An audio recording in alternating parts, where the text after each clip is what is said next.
Rough winds thus shake the darling buds of May, and summer lease had all too short a date.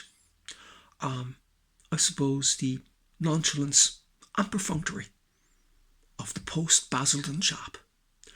When I was in Mandrake Route, and we were waiting for Brendan to find his moment, and the lads to set up, myself and Cillian, who was an amazing drummer, would warm up on 5G by Bruford.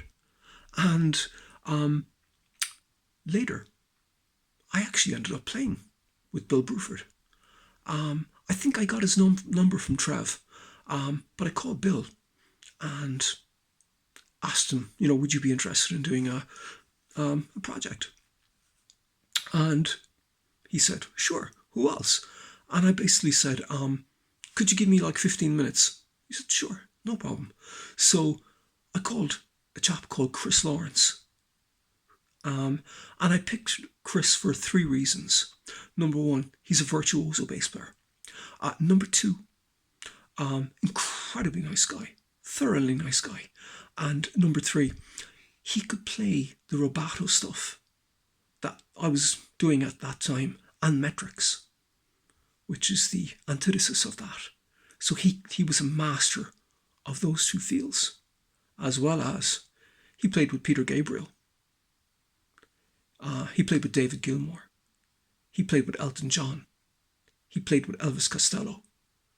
He played with Anya Gabarak. And, are you waiting? He played with Morrissey. So, an amazing man, amazing guy, and a brilliant bassist. I called Bill back and said, Bill, we got Chris Laurence on bass. And Bill was like, fantastic. And I kind of told him, like, yeah, I got some metric type things and all that. And he said, sure. But he said, what interests me is the rubato stuff. That interests me a lot. And I'm intrigued by that. So, okay, sure. So we arranged the date for the gig and concert project, I should say. And so basically, the lads flew in, and kind of noon on a Saturday, we went straight to the venue. Basically went through the set, ironed everything out, and then we kind of played all the songs in the set, one after the other. Kind of little impromptu matinee performance, which was quite fabulous. And then the lads, like the epitome of professionalism, they ate in the auditorium, and as soon as they were finished, let's go back up and iron out any difficulties. And there wasn't many. Now, the gig, we were actually up against a Republic of Ireland match that night, but we actually got a full audience. That and a proviso from Bill, a caveat from Bill, that we were not to mention King Crimson. And yes, on the poster, for the fear that King Crimson and Yes fans would come to the gig demanding that we actually play Yes and King Crimson songs. So that agreed to. Then the audience were incredibly enthusiastic. The actual response, they were ecstatic. And we went through the set and had kind of an absolute thunderous applause at the end.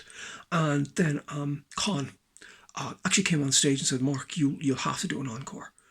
And I basically said, that's it, you just have to. And anyway, I kind of said to Bill, how about Closer to the Edge? And he was like, well, Chris kind of said, no, I don't really know that one. And then kind of arbitrarily, Bill started, he said, you know this one? And he started whistling Sunny Moon for Two by Sonny Rollins. And I said, yeah, I got that. And Chris, oh yeah. So we just ripped into it. And it was fantastic because Bill kind of, a 1, a 2, a 1, a 2, 3, a 4. And we went right into it and just ripped it up. And the audience were going nuts.